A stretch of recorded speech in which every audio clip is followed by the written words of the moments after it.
ನಾವು ಅಮೆರಿಕವನ್ನ ಕೇಳಿ ಯುದ್ಧ ಮಾಡ್ತೀವ? ಕದನ ವಿರಾಮದ ಬಗ್ಗೆ ಅಮೆರಿಕ ಹೇಳಿದ್ದನ್ನ ಅವರು ಅಲ್ಲಗಳೆದಿಲ್ಲ. ಕೇಂದ್ರದ ವಿರುದ್ಧ ಸಚಿವ ಕೃಷ್ಣ ಬೈರೇಗೌಡ ವಾಗ್ದಾಳಿ ಮಾಡಿದ್ದಾರೆ. ಅಮೆರಿಕವನ್ನ ಕೇಳಿ ಕದನ ವಿರಾಮ ಘೋಷಣೆ ಮಾಡಿರುವ ವಿಚಾರಕ್ಕೆ ಸಂಬಂಧಪಟ್ಟಂತೆ ಅನೇಕರು ಈ ವಿಚಾರವನ್ನು ಮಾತನಾಡ್ತಾ ಇದ್ದಾರೆ. ಇದೀಗ ಕಂದಾಯ ಸಚಿವ ಕೃಷ್ಣ ಬೈರೇಗೌಡ ಕಾಶ್ಮೀರ ಭಾರತದ ಅವಿಭಾಜ್ಯ ಅಂಗ, ಅಖಂಡ ಭಾರತ ಅಂತ ಮಾತನಾಡಬೇಕು. ಅಮೆರಿಕ ಹೇಗೆ ಚರ್ಚೆ ಮಾಡೋಕ್ಕೆ ಸಾಧ್ಯ? ಬಿಜೆಪಿ ವಿರುದ್ಧ ಸಚಿವ ಕೃಷ್ಣ ಬೈರೇಗೌಡ ವಾಗ್ದಾಳಿ ಮಾಡಿದ್ದಾರೆ. ಈ ವಿಚಾರ ಕೇವಲ ಕೃಷ್ಣ ಬೈರೇಗೌಡ ಮಾತ್ರವಲ್ಲ,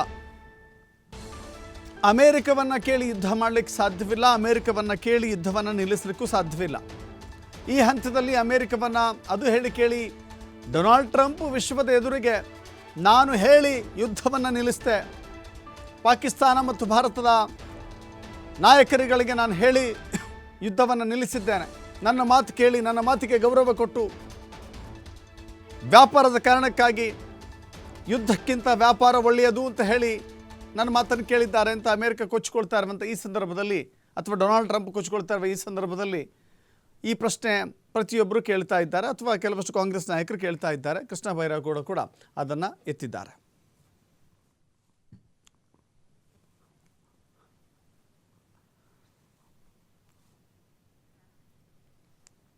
ಇದು ಪಹಲ್ಗಾಮ್ ಅಟ್ಯಾಕ್ ನಡೆದ ನಂತರದಲ್ಲಿ ಭಾರತ ಪ್ರತಿದಾಳಿಯನ್ನು ನಡೆಸ್ತಾ ಇತ್ತು.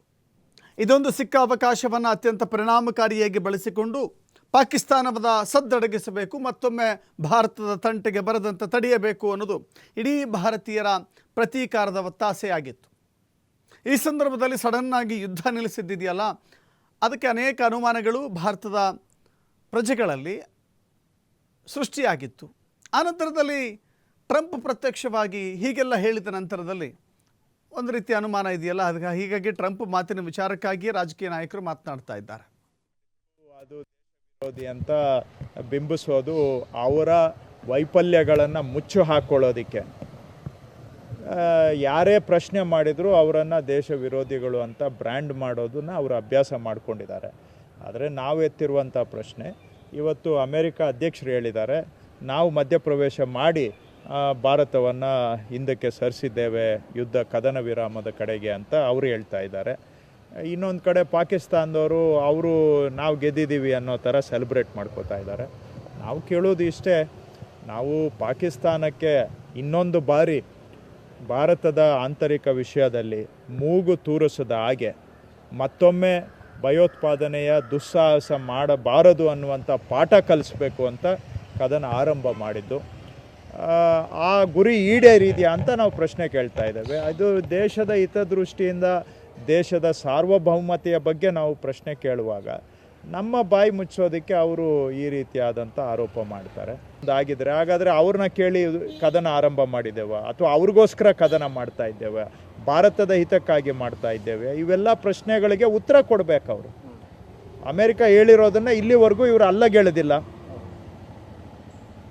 ಜೊತೆಗೆ ಇನ್ನೊಂದು ಏನಾಗಿದೆ, ಕಾಶ್ಮೀರ ಭಾರತದ ಭಾಗ, ಅವಿಭಾಜ್ಯ ಅಂಗ. ನೀವು ಅಖಂಡ ಭಾರತ ಅಂತ ಮಾತಾಡ್ತೀರಿ, ಕಾಶ್ಮೀರ ಭಾರತದ ಭಾಗ ಆಗಿರೋವಾಗ ಈಗ ಅಮೇರಿಕ ಹೇಳ್ತಾ ಇದೆ ಕಾಶ್ಮೀರ ಇಶ್ಯೂನು ಡಿಸ್ಕಸ್ ಮಾಡೋಣ ಅಂತ. ಕಾಶ್ಮೀರಲ್ಲಿ ಡಿಸ್ಕಸ್ ಮಾಡೋಕ್ಕೆ ಏನಿದೆ?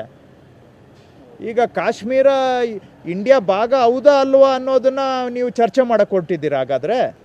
ಸೊ ಏನು ಇದನ್ನು ನಾವು ಇದೆಲ್ಲ ಮಾಡಿ ಸೈನಿಕರಿಗೆ ಸಂಪೂರ್ಣ ಸ್ವಾತಂತ್ರ್ಯ ಕೊಡ್ತೀವಿ ಅಂತ ಹೇಳಿ ಅಲ್ಲಿ ದೊಡ್ಡಣ್ಣ ಹೇಳಿದ ಕೂಡಲೇ ನೀವು ಸ್ಟಾಪ್ ಅಂತ ಹೇಳಿಬಿಟ್ರೆ ನಮ್ಮ ಗುರಿ ಈಡೇರಿದೆಯಾ ಅನ್ನುವಂಥದ್ದು. ನೀವು ಪಾಕಿಸ್ತಾನಕ್ಕೆ ಮೂಗು ಕೊಯ್ತೀವಿ ಅಂತ ಹೋಗಿ ಅವ್ರಿಗೆ ಇನ್ನೊಂದು ಬಾರಿ ತಲೆ ತೂರಿಸ್ದಂಗೆ ಬೆರಳು ತೂರಿಸ್ದಂಗೆ ಮಾಡ್ತೀವಿ ಅಂತ ಹೇಳಿ ಇವತ್ತು ಎಲ್ಲೋ ಒಂದು ಕಡೆ ಪರೋಕ್ಷವಾಗಿ ನೀವೇ ಅವರಿಗೆ ಏನೋ ಮತ್ತೊಮ್ಮೆ ದುಸ್ಸಾಹಸ ಮಾಡಲಿಕ್ಕೆ ಅವಕಾಶ ಮಾಡಿಕೊಟ್ಟಿದ್ದೀರಾ ಅನ್ನೋ ಪ್ರಶ್ನೆನ ಕೇಳ್ತಾ ಇದ್ದೇವೆ. ಇದಕ್ಕೆ ಉತ್ತರ ಕೊಡೋದು ಬಿಟ್ಬಿಟ್ಟು ಅವರು ನಮ್ಮನ್ನು ಏನು ಬೇಕಾದರೂ ದೂಷಣೆ ಮಾಡಲಿ, ದೇಶಕ್ಕೆ ಈ ಪ್ರಶ್ನೆಗಳಿಗೆ ಉತ್ತರ ಕೊಡಿ ಅಂತ ನಾವು ಕೇಳ್ತಾ ಇದ್ದೇವೆ. ನೋಡ್ರಿ, ಸೇನೆ ಬಗ್ಗೆ ನಾವ್ಯಾರೂ ಮಾತಾಡಿಲ್ಲ. ನಮ್ಮ ಕಾಂಗ್ರೆಸ್ ರಾಷ್ಟ್ರೀಯ ಅಧ್ಯಕ್ಷ ಲೋಕಸಭೆ